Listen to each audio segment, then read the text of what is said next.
None of the people who are demanding action here have laid out a strategy. So first, who's really the enemy? What are the military's goals? What does victory look like? Is there a timeline?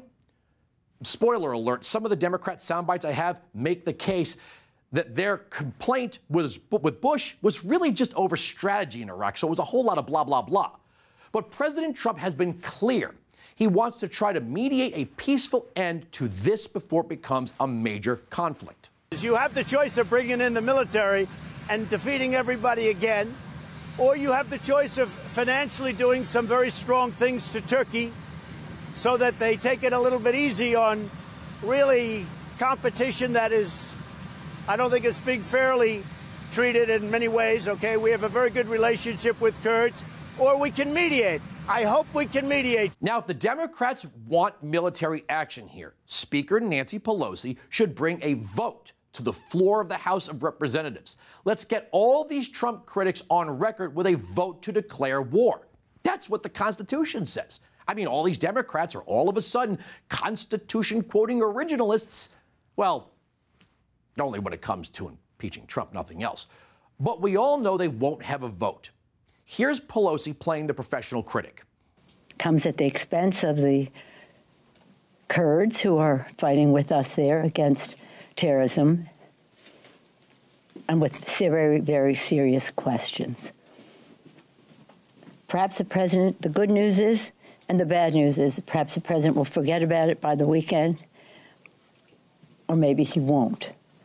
But whatever it is, it's frivolous, unworthy of our men and women in uniform. Ah, yes, but then again, after calling Bush the torturer-in-chief in Iraq, here she is missing him. It means winning for the American people, that either we win or whoever wins understands the priorities of the American people, and they are not what President Bush, excuse me, I'm so sorry, President Bush.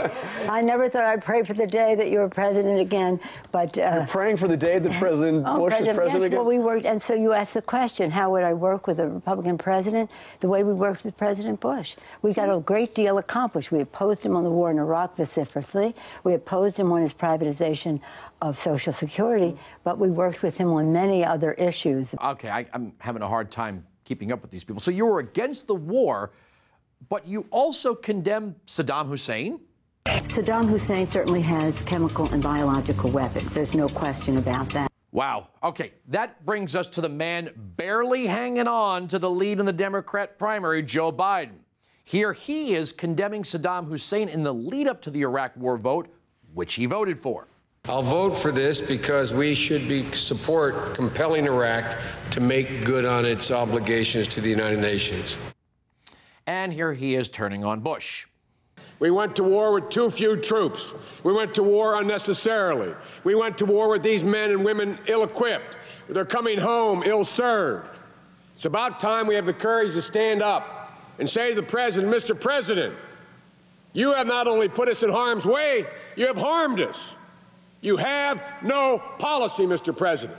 Then there's the last Democrat nominee. Question, is she jumping in at the last minute? Who knows? But here she is pushing the Iraq war. Saddam Hussein will continue to increase his capacity to wage biological and chemical warfare and will keep trying to develop nuclear weapons. Should he succeed in that endeavor, he could alter the political and security landscape of the Middle East, which, as we know all too well, affects American security. This is a very difficult vote. This is probably the hardest decision I've ever had to make. Any vote that might lead to war should be hard, but I cast it with conviction.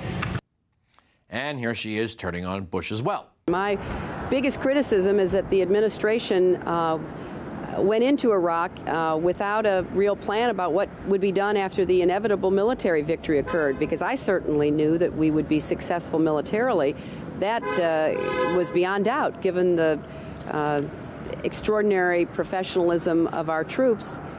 But now we're in a situation that we need, to figure out what we're going to do going forward, and that's where I fault the administration. I could do this all day. I could add in John Kerry and so many others. So it's safe to assume that President Trump is well aware of who the Democrats are. So here's the argument. The Democrats, the media, and Hollywood don't give a damn about the Kurds or war crimes, or they wouldn't be supporting Iran the way they do. The only reason the Democrats and the media want Trump to bomb brown people is so they can utilize the power of the anti-war left in 2020. The pink vagina hats fizzled, the open borders rallies aren't working, and most people don't want the tyranny of the Green New Deal. So it's time to call in the OGs of the phony progressive movement, the drum-beating anti-war left. The people demanding that Trump bomb Muslims will be the very same people who will call him a warmonger and a racist for doing so. Can you roll for me some of the footage of the anti-Iraq war protests in the Monitor? Remember these people? Remember them? The Democrats desperately need these people angry and in the streets. Remember their chants? Remember them? The conflict between the Turks and the Kurds goes back centuries. There is no short-term solution, and the risk is high that the U.S. gets embroiled in yet another quagmire, a quagmire that we blamed on Trump. But the Democrats need a war so bad they can taste it. They need to have blood on Trump's hands, yet he's avoided new conflicts. We know exactly what the Democrats will do if Trump goes to war with Turkey. We've seen this movie before, even if now the left loves the old bad guy Bush. The Democrats are trying to push Trump out on a branch so they could saw it off behind him. Dead troops, flag-draped caskets. The Democrats would shoot American troops themselves if they thought it would bring them back to power. If Trump were to open up on Turkey, the media would craft its narrative, show the world the human toll, and the left would have a hashtag for that. Hashtag Trump genocide.